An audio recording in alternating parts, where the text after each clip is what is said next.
Tara magluto-lutuan na sadta. Ang lutuon din ang karon kay pansit tihon. Ang akong mga ingredients diri kulang-kulang ni ang naalang diri sa balay good. Naon ni mo gisa ang bawang ug sibuyas. Tapos igisa ni mo apil dira ang imong gusto na isubak. Ako dai may gamay man diri na baboy. Amo na lang na akong gigisa.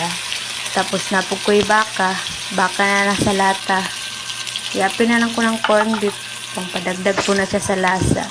Wala man taan ng mga anong tawagan ng mga fishball kikiam. Para na lang.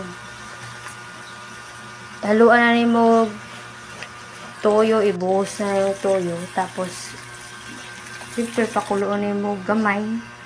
Dagdag ni mo ang tubig. Ako gibutang sa 2 katasang tubig.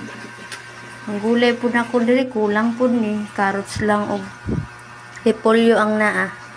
Guna na din ako ng carrots kay medyo gahi-gahi man na. Tapos gitimplahan na ako dayon pagkabukal. Taod-taod pod gibutang pa pod na ako ng repolyo. Ang tubig nimo dira tansyahon lang nimo na maluto ng mong bihon. Ibutang na nako ang bihon. Tapos iukay-ukay pagka man ana tilaw-tilawan nimo kung okay na ba. O pwede na kamukaon.